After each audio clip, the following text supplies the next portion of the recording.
Every time I attended an A's game at the Oakland Coliseum this season, two thoughts crossed my mind. The first, man, do I miss Raiders games in Oakland. Those were the best. Those were so much fun. I know they're never going to come back, but boy, the NFL is a poor place without the Raiders in Oakland. The second thing that I usually think about is, you know what?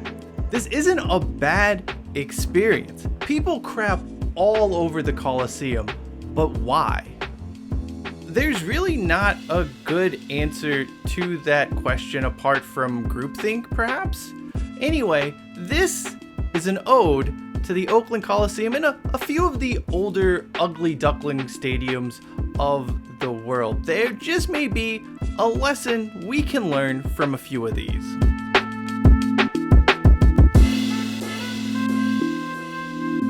The Oakland Coliseum exists for people to watch sporting events, or occasionally Monster Jam. It doesn't have the bells and whistles a lot of new stadiums have. There's no emphasis on Wi-Fi. You piss in a bathtub. Sure, it's not Instagrammable, however, it is extremely functional. To that end, the Coliseum harkens back to an important time in sports history, the era of actually going to a game to watch that game. A novel concept, right? It's not that all new stadiums are bad in this regard. However, many of them have developed into basically a Dave & Buster's where sports happens to be going on in the background. It's absurd how many modern venues have bars, restaurants, or other amenities where people will choose to actually watch the game from a television instead of going to their seat and watching it live right in front of them. The Oakland Coliseum is raw. It's a pure, unadulterated sports experience. You go to watch the game, not to say that you went to watch the game. It's a refreshing experience, and it's one, quite frankly, we are losing in sports. Real fans are being pushed aside in favor of people who have cash and a desire to be a part of something. These people, these quote-unquote fans, have proven time and time again, by the way, to be the first to abandon a team at the first sign of something going wrong. Being real, it's beautiful.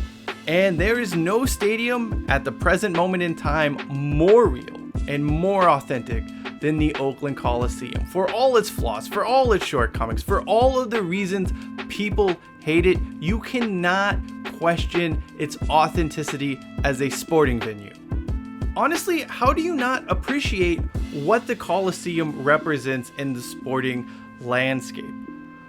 As we have seen time and time again, replacing stadiums like this with something newer doesn't always equate to something better. A trip across the Bay Bridge provides us with further proof of that. The first sporting event I ever went to as a kid was at Candlestick Park, but my favorite moment in the stadium's history has nothing to do with a game at all.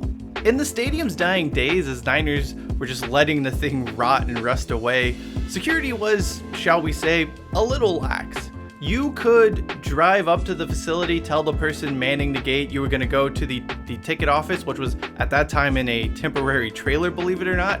But you didn't actually have to go into the ticket office. You could just park near it, and then they would keep the stadium open. So one afternoon during a summer in the mid-2000s, me and a few friends pulled this trick and just walked onto the field at Candlestick. It was a glorious afternoon.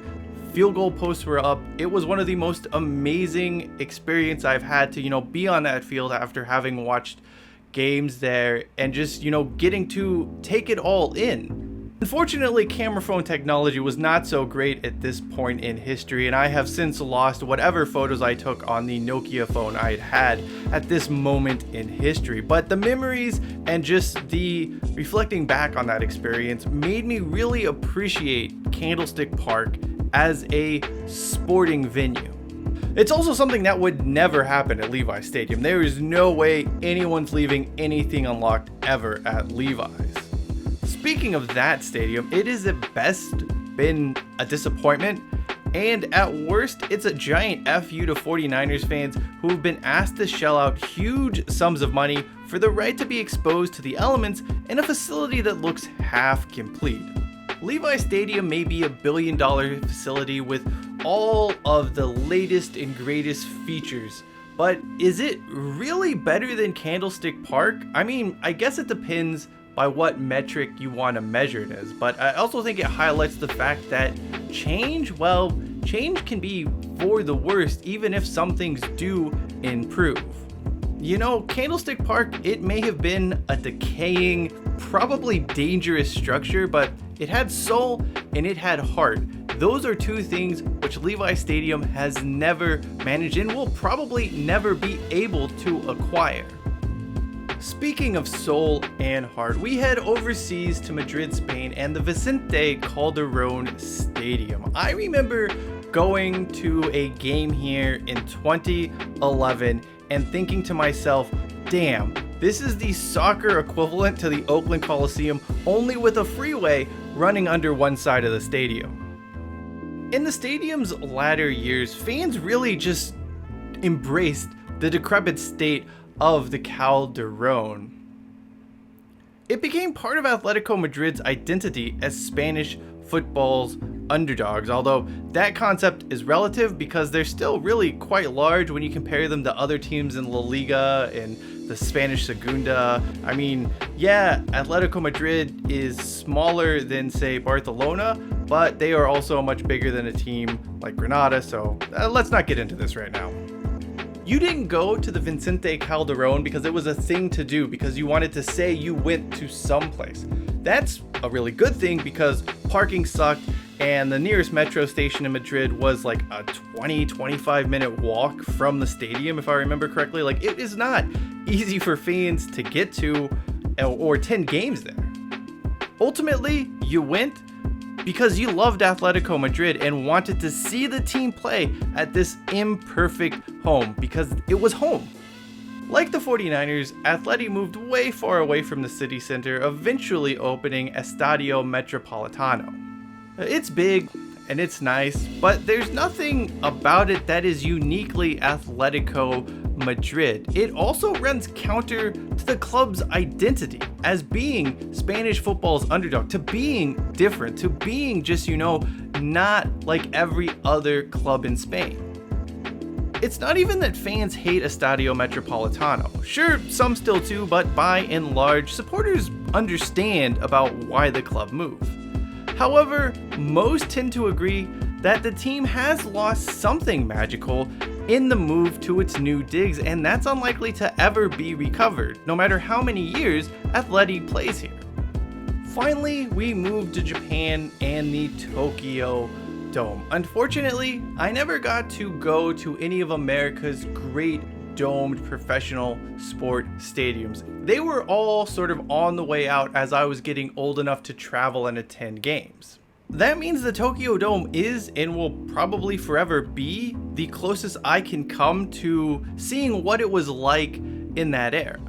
The Tokyo Dome, I'm not gonna lie, it's butt ugly, it's brutal looking, but damn, if there isn't something there that just you can't help but be impressed by. This is gonna sound crazy, but in some ways, watching a baseball game at the Tokyo Dome is sort of like seeing a game from Fenway Park. In that, I mean, it's really a throwback to a different time in the sport's history. I'm not comparing the two. I'm not saying that one is better than the other, but what I'm saying is that they offer a similar experience in terms of being able to transport yourself back to a different period of watching baseball.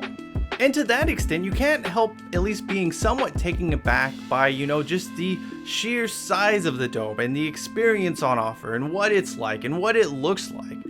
It's not that it's better than what we have today at new stadiums. It just gives you an appreciation for what it was like watching a game from a dome stadium back in the day. Look, as much as I love the Oakland Coliseum, as much as I want to see it stay, as much as I want to see it continue to host sporting events, and as much as I want to, just have it be part of the fabric that is sports in America, I understand that it's probably not going to be around by the end of this decade. I get it. I understand why. However, there is an argument, and I would say a strong argument, to be made for keeping it around, for allowing it to continue hosting sporting events, at least in some form, in some manner. I'm not saying it's going to be, hosting 81 A's games a year as is, but there are solutions to keep the Coliseum alive. At the end of the day, the Oakland Coliseum is the last of a dying breed of stadiums. Once it's extinct, we're never going to be able to get this experience back. We're never going to be able to get this aesthetic back. You may call it ugly, you may call it dumb or bad or whatever you want to do, but in reality, it represents an important time in American sporting history.